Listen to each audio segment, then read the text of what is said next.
Do you remember when Kyle Allen was close to breaking the record for most NFL passes thrown without an interception? Really?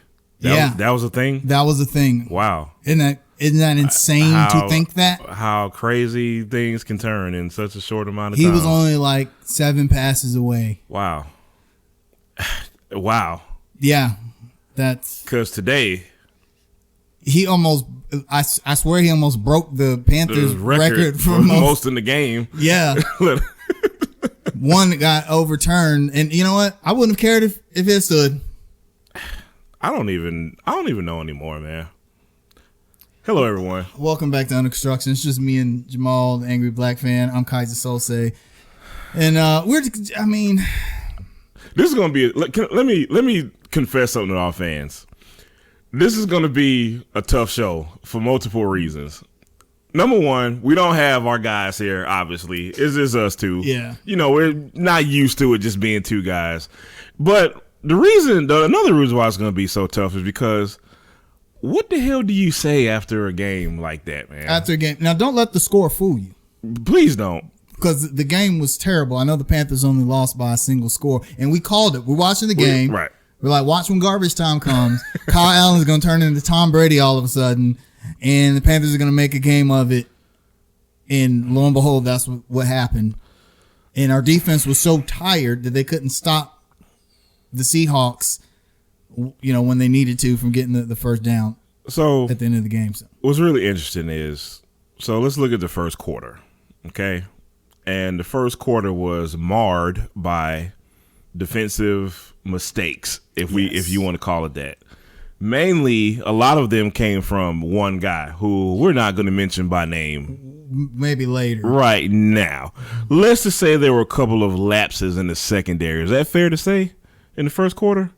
So we had a couple of defensive lapses. We get down, 13-0 really quickly. And right after that, you can't say the defense played bad. I don't think they did, actually. They didn't really play bad. They had some, our run defense is still at least something to be desired. Yeah, but that ended up being what Seattle leaned on later. And yeah, they had some gashes, but I thought Seattle would score like 40 points. We all predicted it. And they were on pace to do so right. in the first half. The defense kind of tightened up. We saw some good plays from Shaq Thompson. We saw some good pressure from the defensive line, which was to be expected against Seattle's offensive line, which is probably as bad as ours is. Right. But the offense couldn't deliver. They got within field goal range 3 times and turned the ball over every time. No. We got in the field goal range 3 times, and Kyle Allen turned the ball over 3 times. Let's be. So, all right. So, one of those, okay, one of those Kyle Allen supporters will say that it wasn't his fault. The ball got tipped at the line of scrimmage. It went over Chris Hogan's head, or I believe it was McCaffrey. I believe, and KJ Wright picked it off. The problem is KJ Wright might have been our second best receiver. Yeah, such a great chemistry he had with Kyle Allen today. But what happened that play is if your quarterback can only make one read, it's easy to tip those balls because you know where he's going with the ball. We even saw on a play action where he didn't he didn't even look the guy. Listen, let's be football nerds for a second. So for those of y'all who are into this kind of stuff, there was a play where Kyle Allen was they were running the play action, and on the fake handoff, what you're supposed to do is sell the handoff. Right. Kyle Allen was looking at the receiver he was going to throw to the entire time. That almost got picked off. Now, luckily, that one didn't get picked off. Of course, Seattle didn't. I mean, Seattle's defense is too good. They're too disciplined to, they're going to look at stuff like that. So that was just the story of the game. But think about how amazing it is that it was pretty much still a game the entire game, despite that. Yeah. Despite that. McCaffrey did his thing. Right, McCaffrey. He didn't give up. Like we said, the defense played decent enough after those miscues, after they shored up the coverage problems that they had, right. particularly that one member of the secondary had. Mr. Toast. Yeah. But yeah, the game was within reach, but never close in a weird kind of way. In a very weird way. Yes, yeah, because I agree. If the Panthers score before the half, then they're only down one score. They get the ball back. Of course, they turn the ball over. This game could have easily been tied in the third quarter, man. Yes, absolutely. But it was not. The closest the Panthers got was near the end. And by that time, by the time Kyle Allen decided to play football in the fourth quarter, it's too late because the defense is tired. Chris Carson didn't get a lot of carries during the game, but in the fourth quarter, didn't need him. Didn't need him. Fourth quarter had us enough energy to close this thing out, man. Yeah, just another. This season we wanted to end so badly. I just can't wait till it's over. Yeah. I just want it to be over, man. So the Panthers are guaranteed another losing season with the loss today. That would be 3 now. Back-to-back losing seasons, which oddly has not happened since Cam's second year. I believe so. And one of those years we still went to the playoffs. No, we had a winning record the year before that. We went 12-4 and lost to San Francisco in the playoffs. Correct. That is so correct. The last time the Panthers had back-to-back losing seasons was Cam's rookie year and his sophomore season. Yeah. After that, it's been winning season, losing season, winning season, losing season, winning season, losing season, and now another losing season. I have a question. Well, I don't know. Okay, so after the third turnover, we kept asking, why isn't Will Grier in the game? It's easy for the Panthers to justify that now because the score ended up being close. But any other scenario where your quarterback has this third or fourth turnover, it's like, all right, man, we need to see. And it's not like I honestly I can't think of any. I'm trying to think of a reason. Especially you're the interim coach. It's not like you're gonna be here next year. You're not gonna be here next year. Play Will Grier, and I'm not like a big Will Grier supporter. Please don't mistake that. Yeah, at this point, what do you have to lose? What do you have to lose? What do you have to lose? What do you have to lose? Okay, so like in the NHL or any level of hockey, your goalie gives up 4 goals. He's gonna get yanked. He gets yanked from the game. Scenario, I don't care. In any scenario. I don't care if it's Dominic Hasek out there, right? Or Patrick Roy, or anybody. Any Hall of Fame goalie. They have 4. They give up 4 goals. They're gone. In the NFL, we routinely see quarterbacks. Now, hey man, quick side note. Yes. Really quick side note. You'd be proud of me this week, man. I watched the You Hurricanes. watched the Hurricanes? I watched the Hurricanes. I watched This was a great week to watch the Canes. They went 4-1 in the last 5 games. Some exciting games. Yeah, man. And even the loss was an overtime loss, so we still got a point. Congratulations. Yeah, man. Hey, man, I'm trying to make it a thing now, man. Good. Because it's not like we have anything to look forward to on Sunday. Yeah. So, well, one more thing about the game. Me and you talked about this off camera, and the simple question was asked: what are we playing for? Which technically we're not playing for anything, but specifically, what are the players playing for? And we were asking, what is David Tepper and Marty Hurney looking at? And we surmised that they're looking at the players who are going out there who still want to win, right, who still want to compete.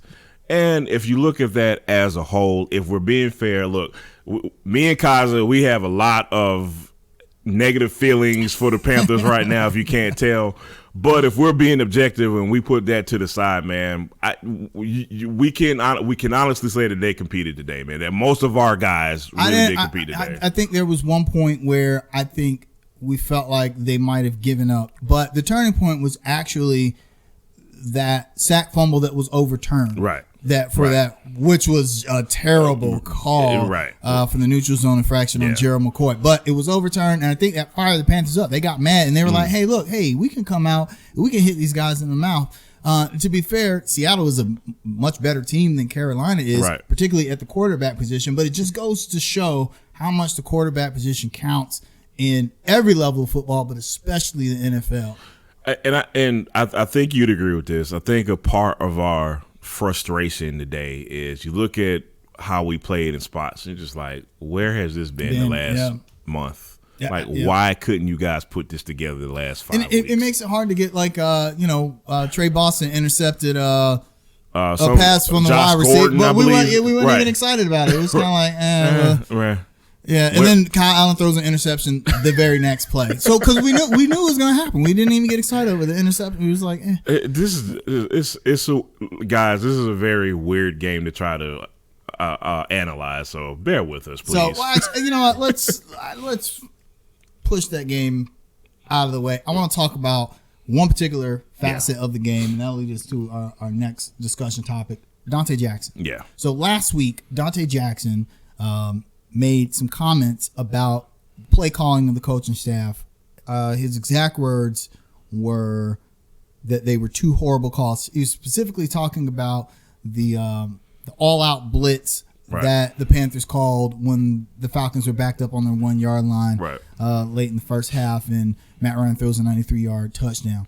So I'm just gonna call him out. Scott Fowler from the Charlotte Observer, of course, made this a story and ran with it. And our sources, yes, we have sources.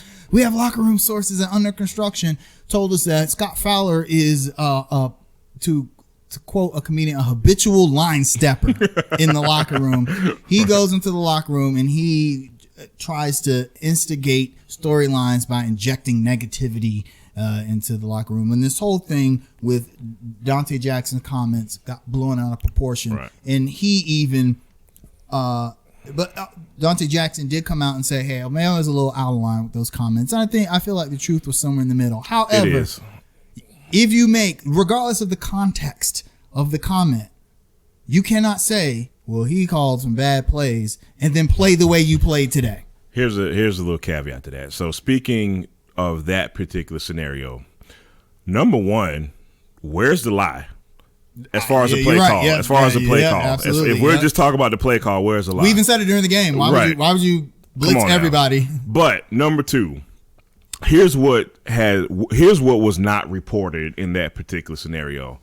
Donte Jackson took accountability for his missed tackle on that play. He told our source that, hey, at the same time, if I make the tackle, he basically said I should have made that play, even though I did not agree with the play call. Absolutely. So what's getting lost in translation and all of this, and trying to make Donte Jackson look like the bad guy, is accountability. He took accountability for his misplay. So he did, and I think he was just trying to say, we all know this is why coaches in every sport, this is why they're important. The coach's job is to put the players in the best position to make the play. Right. We always talk about, the players got to execute, which is fair enough. Which is true. But if you don't put the player in the position to give him a chance to execute, you're going to put Donte Jackson on that's a hard cover. I don't care if you're Richard Sherman, Darrelle Revis in his prime. That's just a hard cover, one-on-one. Especially when you're an undersized corner. It's not like he's the tallest guy, man. And you're asking a not-so-tall guy to cover somebody. Come on, man. However, having said that, you still got to make the play. Today, I'll give him a pass on that. We'll give him a pass last week, but today, this week you got roasted 4 times. 3 of those led to touchdowns. Okay, the DK Metcalf touchdown. Great throw. He's right there. The receiver, is much bigger, much more physical. Donte Jackson was just out of it. There's no way. Right.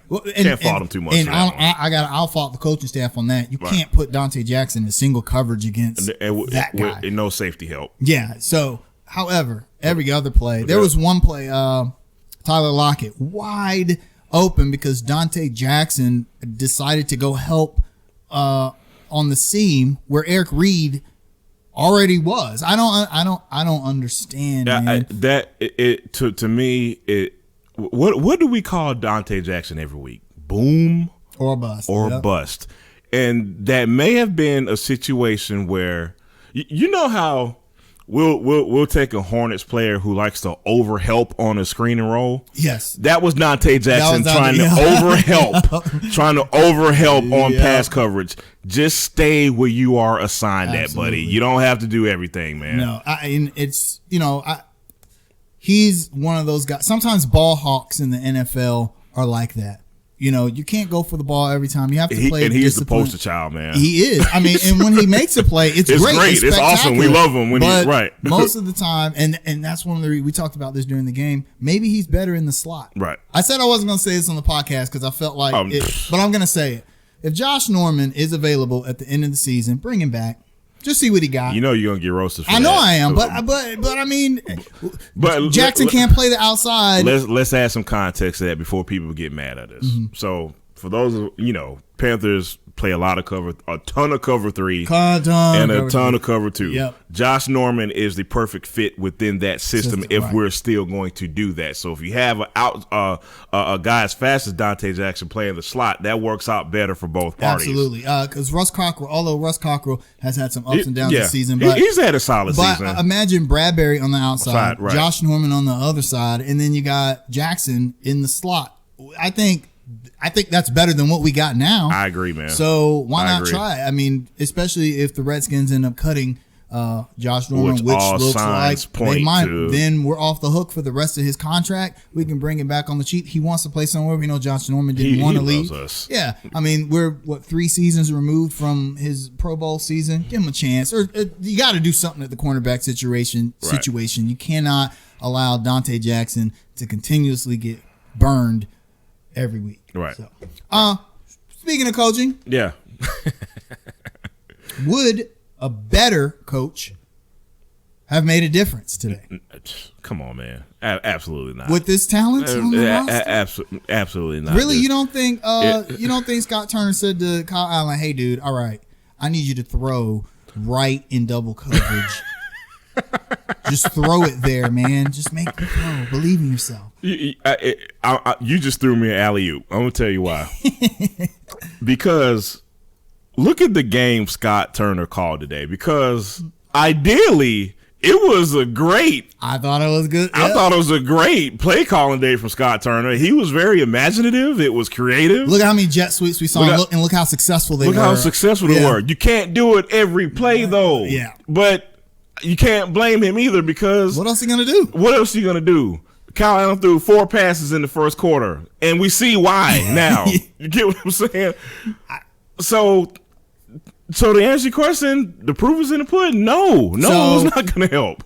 So next season, when a new permanent coach is installed, should the Panthers be looking or thinking rebuild? Because essentially he's gonna have the same roster. The difference is going to be a possibly healthy Cam Newton, which is really going to be weird because a healthy Cam Newton comes back and the Panthers are playoff contenders. And then we'll all say, well, see, we did need a new coach after all. I'm not going to answer your question directly. I'm going to say this. I would not want to be Marty Hurney. That's all I'm going to say. Marty Hurney might not even be Marty Hurney next year. He might be back on the couch. He might be back on the couch next year. But whoever the GM will be for the Carolina Panthers this summer, I wouldn't want to be them because there's so much to think about, man. And your plans are so contingent on one player where you're not sure how his health is going to be coming into the season, and how prepared he's going to be. Because let's keep in mind, we're going to be a year removed from him not playing on the football field. So there's a ton of questions, man. There's no yes or no answer to that question, man. I think the Panthers should take a hard look at Teddy Bridgewater. I agree. Drew Brees ain't going anywhere for another few years. We saw what Bridgewater did in the absence of Drew Brees. You got an athletic quarterback who can make the throws. He wants to start somewhere, and Teddy Bridgewater deserves to. And the thing is, if we're looking at how essentially David Tepper was pretty aggressive in wanting a backup plan to Cam Newton by drafting Will Grier, I'd bet all the money I have, he's going to be aggressive in looking for a better contingent plan at quarterback. He's going to want someone. Okay, if Cam doesn't work, if we never see healthy Cam again, right? Then we need some, because Kyle Allen is not the answer. Now, Kyle Allen is obviously not it, man. We don't know if Will Grier is, but essentially, if you put Will Grier in next year, that's almost like a rebuild at that point. Pretty much, right. You're going to really ask a rookie quarterback to get you to the playoffs, right? And Will Grier probably not the guy to do Which it. brings me to another point. I don't think rebuild is in David Tepper's vocabulary. No, absolutely not. I don't, man. Just judging from everything he said since he's been here.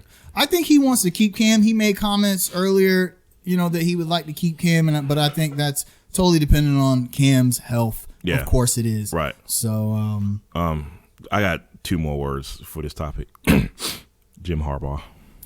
I don't disagree. Let's make it happen. I don't. Let's make it happen. Actually, I'm gonna throw another one out. Rob Chudzinski. Bring Chud back. Bring Chud back. Yes, give him another shot. For y'all who don't remember what Chud did his first 2 seasons with Cam Newton, look at what he's doing with Indianapolis as the offensive coordinator with Andrew Luck gone. They really hadn't missed a beat. Jacoby Brissett injured, and they're still doing well. I say who never got a fair shot in Cleveland, but we're talking about Cleveland, so yes. Bring Chud back. Okay, all right. So we'll be right back. We gotta have a word from our sponsor, Anchor.fm. And we're back. Yeah. We got a little something a little more positive to talk about. Yeah, man. I can smile while talking about this segment. The Charlotte Hornets. The lovable Charlotte Hornets. Yes. Went 3-1 last week. They play here in about 15 minutes against the Indiana Pacers. So the worst they could do this week is 3-2. They pulled out a win against oh my God, I forgot. Chicago, Brooklyn, and who was the first one? Good Lord have mercy. We are in Washington. Washington. Thank you. Yes, Washington. I'm so sorry about that. Yes. It was actually Washington, Brooklyn, and then Chicago. Yes. 3 great games in which we saw Donte Graham explode. We'll talk about that in a little bit. But we saw a lot of interesting stuff from these 3 games and how they got those wins. Yeah. We saw an uptick in defensive tenacity. They were kind of sparked by the return of Michael Kidd-Gilchrist. Yes. Which was, kind of surprising. But Devonte Graham was the engine that made the team go. Especially after his 40-point game. He's been the media darling this past week. Who would have thought the Hornets would have a media darling this season? Which is odd. It took Kemba Walker years to get the kind of press that Devonte Graham is getting. Right. And I think that's because Devonte Graham, you don't have any choice but to eat crow. Right. About what you thought about Devonte Graham or the Charlotte Hornets in general. Right. A lot of people were picking us to be the worst team in the league, and thanks to Devonte Graham, we're not. And then people love narratives, and the narrative that's going to follow the Bobcats, Hornets, and Michael Jordan for the next 30 years for some people is the Hornets and Bobcats drafting. Draft Adam Morrison, whoever else, whatever. But when it comes to Devonte Graham, who was drafted in the 2nd round, there's nowhere to go. So, so some media outlets are reporting that Michael Jordan was heavily involved in the decision to bring Terry Rozier here. Right. Therefore, the blame lies with Jordan if Terry Rozier didn't work out. Right. But that doesn't mean he wasn't heavily involved to draft Devonte Graham or PJ Washington. How come we're only tying Michael Jordan to the negative narratives that we want to tie him to? Hey man, you can't have both. It sells more, man. But back to the Hornets in this week. So the Washington game, something called David Bertans. Oh my God! Does his best Larry Bird against the Hawks in person, and it kind of set the tone for the week of the Hornets. And here's what I mean by that, man.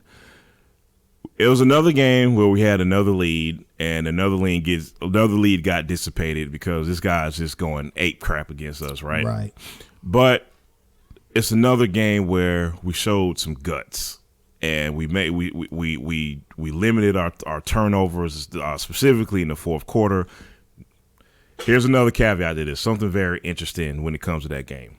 There was about a 5 to 8 minute stretch where Michael Kidd-Gilchrist was guarding Bertans. Mm-hmm. Bertans didn't get a shot up. I'm not making this up. He didn't get a shot off. JB inexplicably sits Michael Kidd-Gilchrist down and goes with it was kind of like people were guarding Bertans by committee. It was Miles Bridges, it was Terry Rozier, it was somebody else, and Bertans just goes apeshit against us. We gutted it out, and we finally win a close game. Now, fast forward to the Brooklyn game. We're down 20 to the Brooklyn Nets. Michael Kidd-Gilchrist, a plus 14 in that game. We come back and win that game.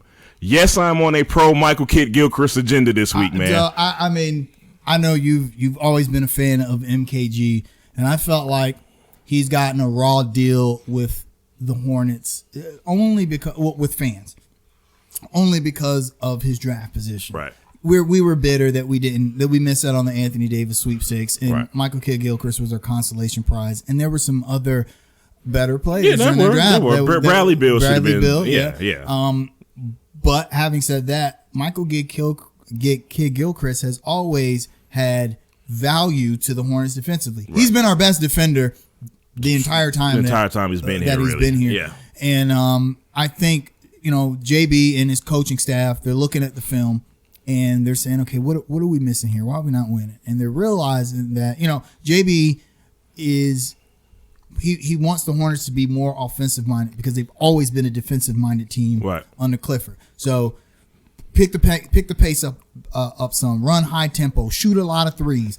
If you have guys like Michael Kidd-Gilchrist in your lineup, you really can't do that as much. But I think JB saw, but you know what? Look where we are defensively though. We're unable to have a high tempo because we're not stopping anybody. Because the ball is coming out of the opposing team's goal instead of your rebounding it. So now we have to take the ball out in the backcourt and advance it to half court rather than get a rebound and then push the tempo. Exactly.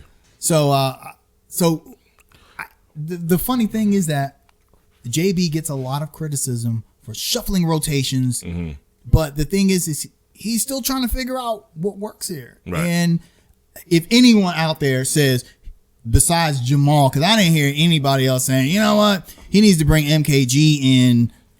I said it at the beginning of the year. Yeah, I didn't really hear that from anybody. So no, everybody else wants to get rid of him, like trade him tomorrow. Dump him off. So one more note about that Brooklyn game, man. I mentioned he was plus 14 while they were on the court. Here was something that did impress me about JB and his handling of MKG, okay? MKG comes in the game, right? And he misses 2 wide open threes. He makes one. He made his first one. Then he misses his wide open threes. And he's missing them. And I'm cringing because I'm rooting for him. And I really want him to start making these shots. But I'm cringing like, God, man, you're not doing yourself any favors by missing wide open shots, man, because now they can say, well, you can't stretch the defense because you can't make a shot. And I'm just like, come on, kids, you got to make these shots. But what I'm impressed with JB is that he didn't give up on MKG after those 2 missed shots. He let him play. He let him play his game. And as the game went along, MKG got more comfortable. So guys are going to come after you. Right. Because that's fine. Because JB has shown a propensity to yank players when they're not performing well.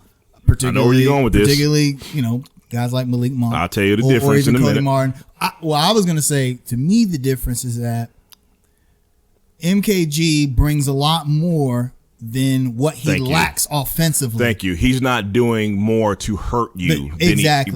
That's the thing. The only real knock on MKG, besides his contract, is that before, yes, he could not stretch the floor. In the NBA, your wing got to be able to stretch the floor, got to be able to shoot, at least hit the corner 3. But he's kind of added that to his arsenal. I'm not saying that he's going to we're not saying he's going to shoot 38%. Right. If he's sitting out in the corner open, you pass it to him. Right, you tell him to shoot it. Yeah, I'm happy with him taking that shot. Whereas other guys on the team that have a shorter leash because they typically do things that will hurt the team on both ends of the floor. MKG might have missed 2 open shots, but he also wasn't dribbling into 3 people and throwing some outlandish pass that ends up in a turnover and a fast break. So there's the difference there. There is the difference. So we got one more game to talk about in this stretch, which I thought was hilarious. So did you know that a 90s throwback game happened? What was it, Friday Sure, night? it wasn't a 1960s throwback game. The score was like 53-40.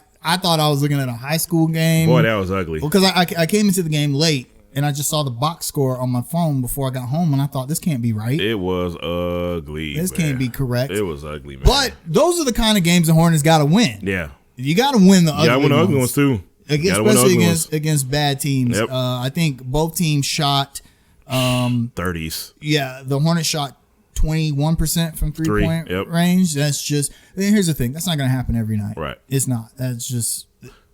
One more.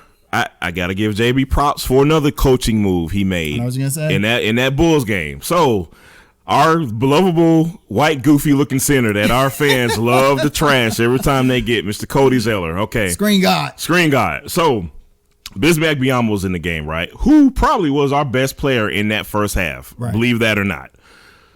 Second half, Jim Boylan, Chicago Bulls coach, he makes an adjustment where Devonte Graham and Terry Rozier were getting trapped on the perimeter. So what was happening is, since we play, high post offense, Bismack is at the top of the key, so he's the first one to get the ball. Jim Boylan made an adjustment. He said, we're going to trap the guards, and we're going to make Bismack Biyombo a playmaker. Anybody who knows basketball knows how that's going to work out. Not very well at all. Our offense completely stalled out, which, look at the score. It's not, that's pretty obvious. JB makes an adjustment. He said, you know what? All right, I'm going to sacrifice the quote-unquote rim protection and the rebound, and I got to bring Cody back in because we got to score. Right.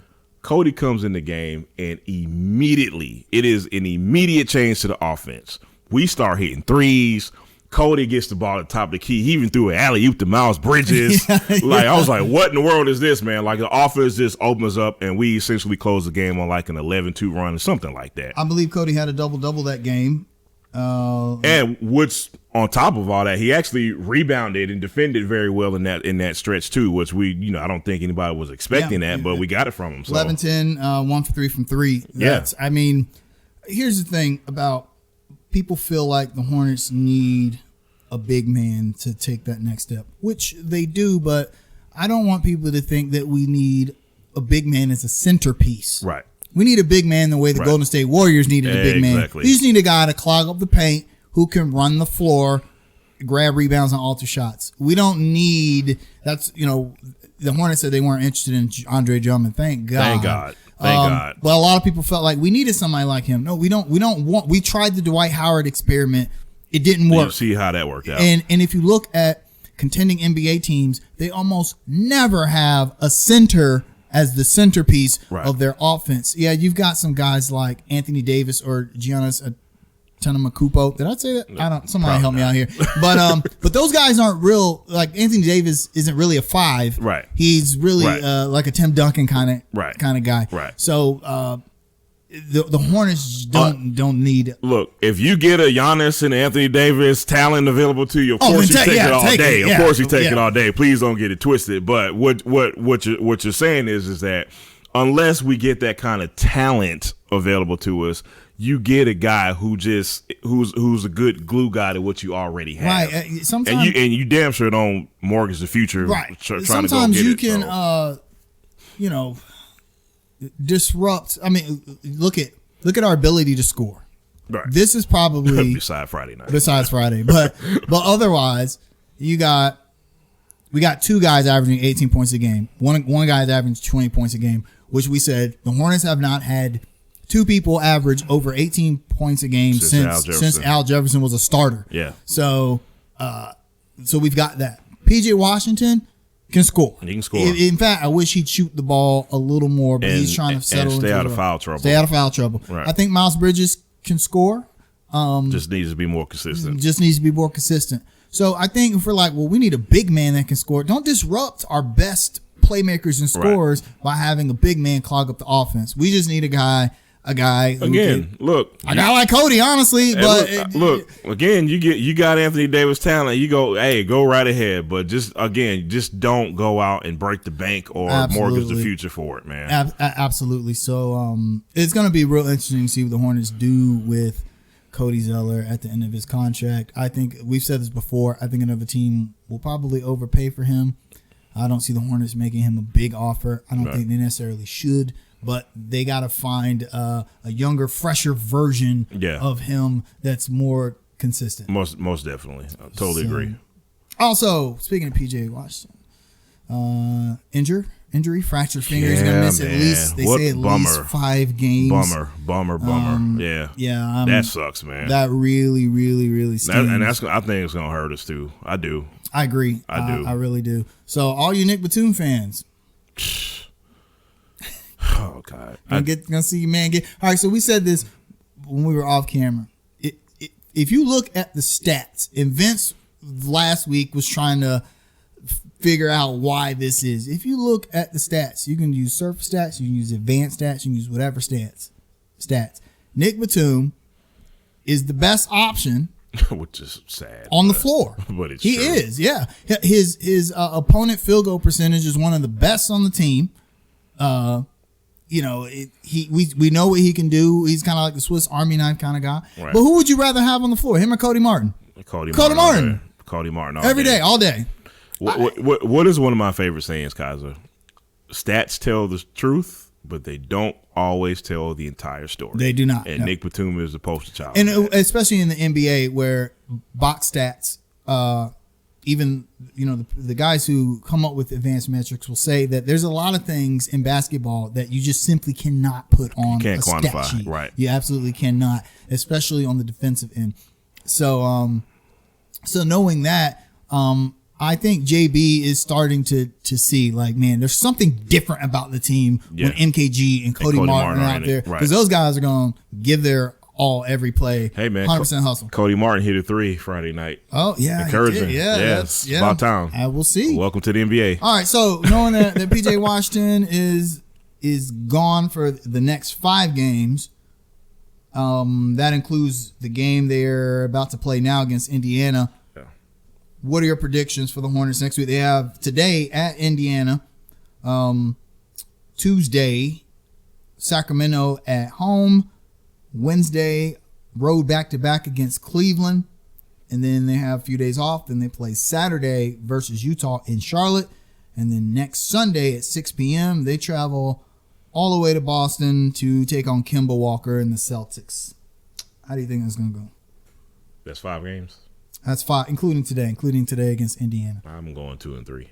2 and 3? Yeah. I think we'll get Sacramento and Cleveland. Same. I agree. I think today's a crapshoot. Either that or... You know what? I would have picked today if PJ Washington wasn't out. Absolutely. I think we could have got Indiana again. I think not having PJ Washington is going to hurt us a little bit. I think we have enough to take down Sacramento and Cleveland. The only thing that sucks about that is the back-to-back. Road back-to-backs are tough. Yeah, but, the Hornets are used to that. The way the schedule... It's a younger team, too. Yeah, I think they're fine. I don't think that bothers them all that much. So we'll see how those predictions look. Last week's predictions, we were like all wrong. Yeah, except Rodney. Rodney was the optimistic one who actually was right. Yeah, Rodney was correct in his. I picked the safe pick. I picked 2 and 2. Same. So did Jamal, I think Vince was one. He picked 1 and 3. 1 and 3. Yep. So we were wrong. Like, that is the narrative with the Hornets this season. We're all wrong. Everybody's wrong on everything. Everybody's wrong on everything. No matter what it is, if it's about the Hornets, you were wrong. You were wrong. Whatever you said about the Hornets, you were wrong. You're wrong, including us. Yep, absolutely. So we'll be right back after another word from our sponsor, Anchor.fm. And we're back. So we got something different for our culture segment today. We're going to talk about crime in Charlotte. And for our first big topic, money. This was an interesting case. That's a nice way to put it. Florida man might soon be replaced by Charlotte man. Charlotte man, Arlando Henderson. By the way, anybody know this guy? Somebody know him. Somebody know him. We live in Charlotte. Somebody knows somebody that knows him. Orlando Henderson was arrested by FBI agents for stealing $88,000 in cash from a Wells Fargo bank that he worked at in Charlotte. They said. So you're saying there's a new position open? There is, yeah. Somebody needs a job. Those background checks are going to be probably hella tough. Yeah. Make sure you clean out there. They said at least on 18 occasions this year, he stole cash from the bank vault and then later deposited the money into his own account using a nearby ATM.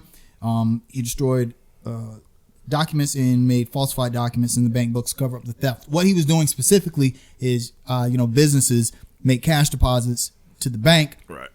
He was one of the people responsible for making sure those cash deposits got into the vault. he was pocketing those deposits and then falsifying the books to make it look like the deposits had been made. Right. So this isn't how he got caught. The feds were on to him. If you do something like that, they'll be on to you fairly quickly. But this is what sealed his case. Is that he was flashing the money on social media. On Facebook and Instagram. He bought a brand new C-Class Mercedes. It was a nice car, too. Very nice. You know, I love Mercedes. Yeah. It was nice. Bought a brand new C-Class Mercedes using $20,000 cash down payment. 30. Was it 30? It was 30. Yeah. That's kids. Kid.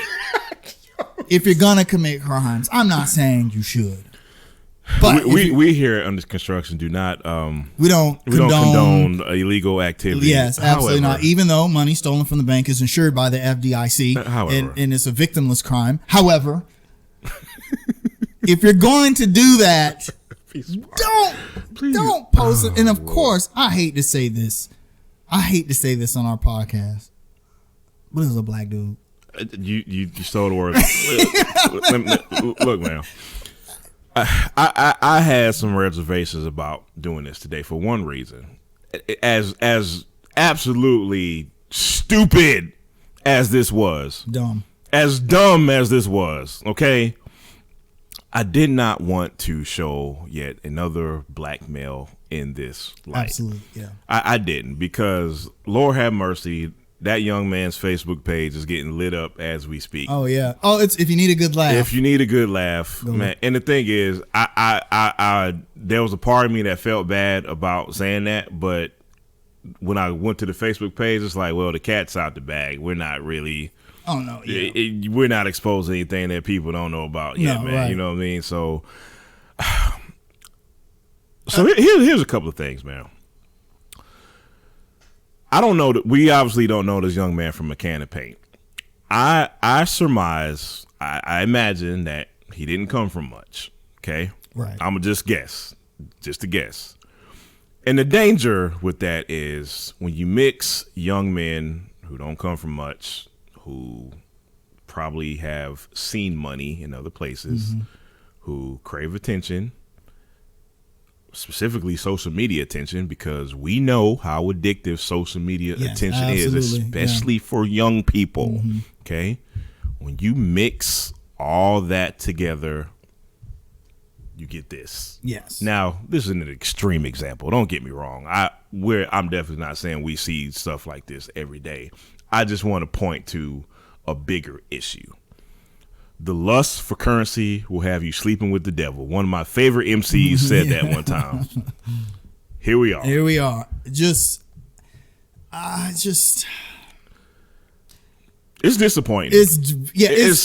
It's you almost have to laugh to keep from crying about it. Right. Because although everyone has a choice, okay, but I do understand that for some people, you are driven to crime as a means to survive. Right. Now, I don't know if that was the case with him. But the way he went about it afterwards, it was past survival at that point. That's what makes it was clout. It was clout after a while. It was like, hey, I'm gonna show myself with, and on his Instagram page, stacks of money. I'm talking like it almost looked fake. Yeah, it didn't even.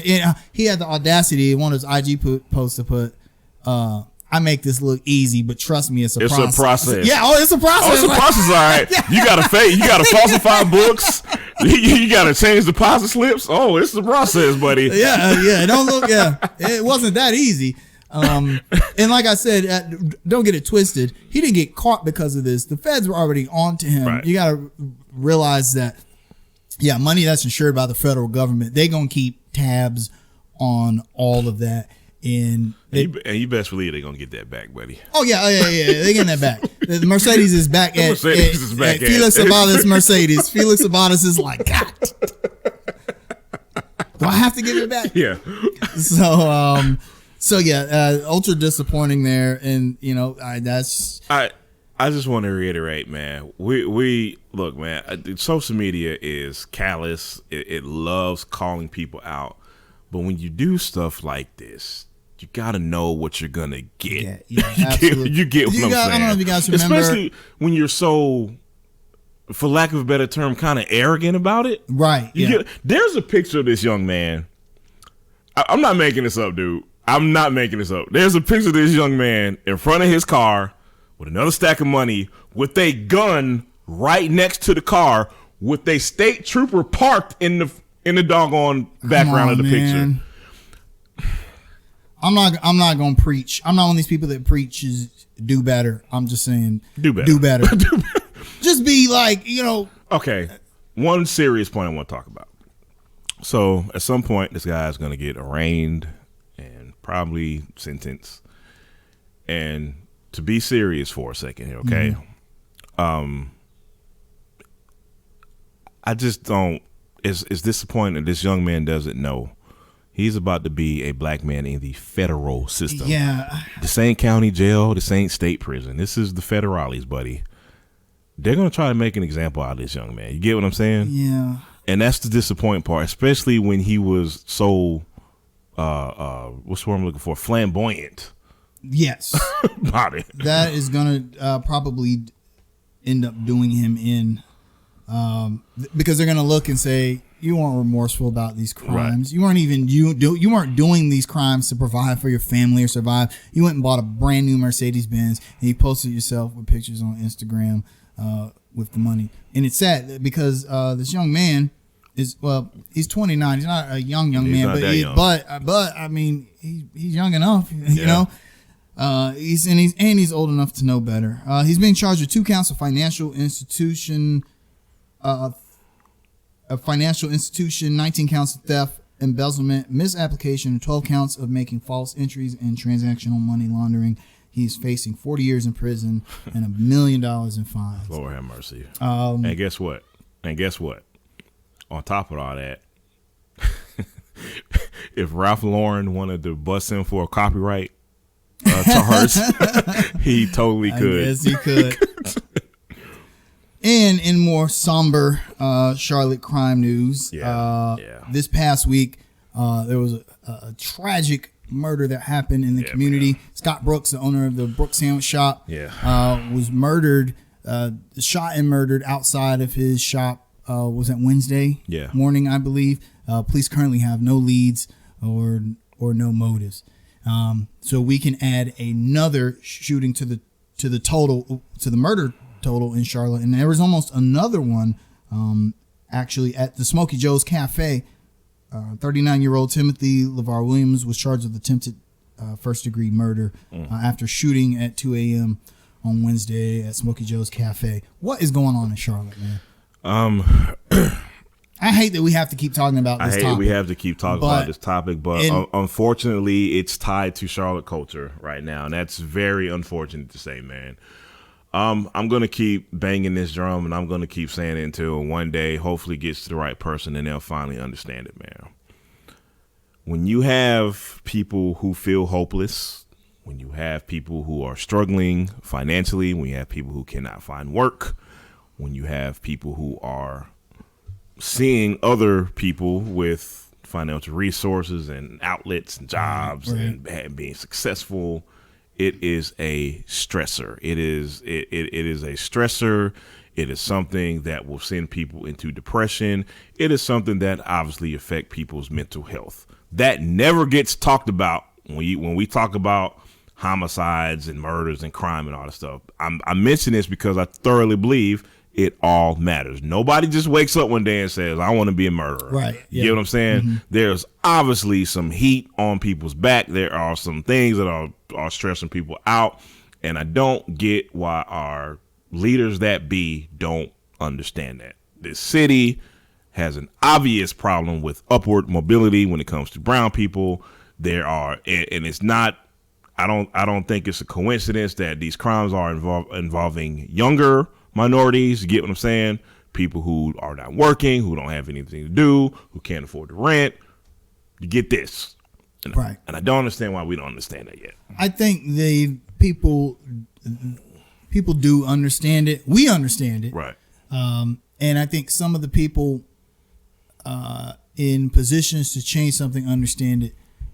But as long as there is willful ignorance right. and cognitive dissonance, then nothing will ever change. People will always say, detractors will say, well, you know, poverty and disenfranchisement is no excuse to commit crime. Everyone's got a choice, which is true, but they don't. On the surface, it's true. Exactly. Right. On the surface is true, but to understand the human condition, sometimes you are pushed to the very edge of your means, and you think, hey, what do I got to do to, you know, plus we're not even talking about mental health issues, to go through those kind of things that some people in our city and our country go through, and to think that these people don't need help, to know that there are other things they can do besides hurt themselves or others.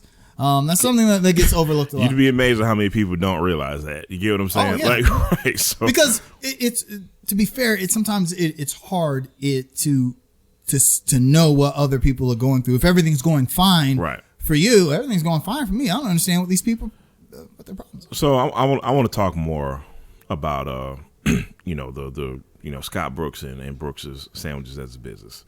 We're talking about a business that is a bona fide Charlotte staple. Absolutely. This is an OG. Some of the best burgers in the city. Some of the best burgers in the city. Some of the nicest staff, including Scott, that work in that establishment. And I think I speak for everybody. I want to say it's not to be Captain Obvious, man, but I want justice swiftly, promptly, and effectively for whoever committed this crime, man. And it's frustrating that we don't even have a lead up to this point. What's been since Wednesday?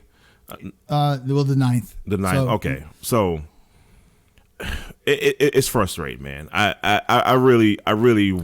It's senseless murders. I mean, we hate all murders, but when people are killed, we try and make sense of it, and we can't make any. Like, why would anyone do this? But and the truth of the matter is, most of the time it's not random when people are murdered. Absolutely not. Most of the time, there's not saying it's ever fair, but most of the time there's some kind of motive behind this.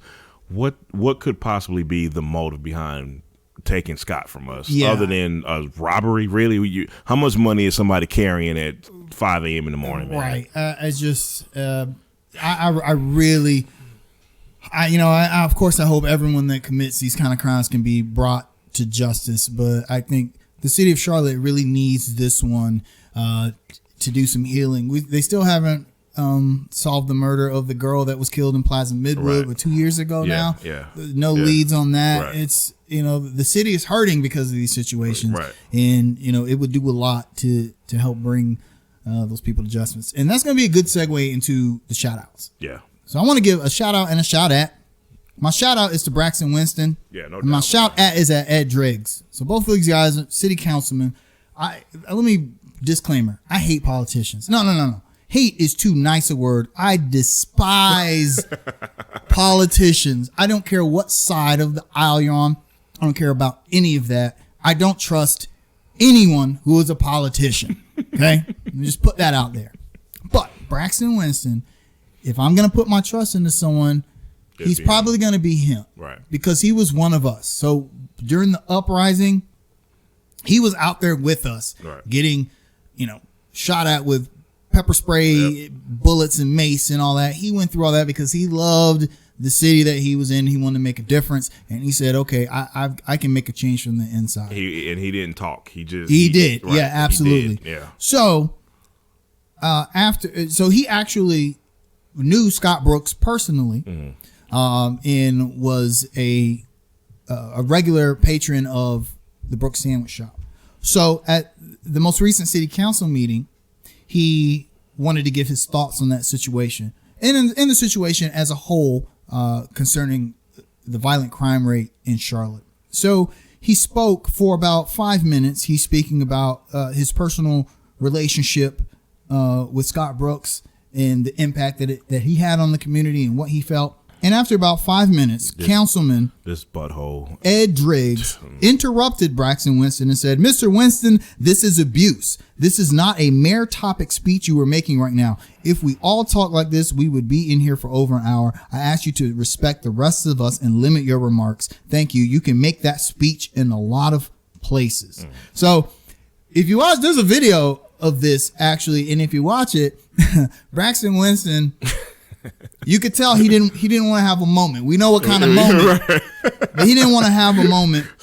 And so remember, he's Charlotte homegrown. Yep. So after he collected himself, he simply stated, "I will make this speech right here, right now." He then asked Driggs 3 times, "When was the last time you had a friend that was murdered?" Driggs only said, "This is not the time." Winston, said, "Cheers to you." Other councilmen felt like the Ed Driggs remarks were rude. You don't say. And Mayor Vilyles allowed, Braxton to continue with what he was saying. So, like we were saying before, the right people in power know what's going on in Charlotte and what these things mean to our community and what we have to do to try and change them. Right. But people like Ed Driggs are the ones that have the cognitive dissonance. I don't know Mr. Driggs from a can of paint. I imagine he's one of those people that are more worried about the development in NODA and what's going to happen with the Brooks business more than he is with the human life. Absolutely. I just taking a guess. Anyway, shout outs, man. Shout out to Vince and Rodney, man. Hey man, we tried to hold this down the best as we could, man. It's a weird feeling without y'all here, man. Other than that, man, I unfortunately my shout out was just gonna be condolences to the Brooks family. Absolutely. Yeah, I man, just heartbreaking is just not strong a word of enough, man. So again, my condolences go out to the Brooks family, man. Outside of that, man, shout out to our continued supporters and who realize why it is important to support us here. Absolutely. We have this city in our best interest, man. So we certainly have this city in our best interest. So thanks to you guys. You guys, please take care of each other. And we'll see you again next week. Hopefully we can start the show off on a positive note. We got the Colts next week. Rob Chudzinski. So we won't be starting the show off on a positive note. Oh, well. We'll Go see. Hornets. Hey, we'll see y'all next week. Go Y'all Canes. take care of each other. Yep, go Canes. Peace out. I'm watching hockey this week, man.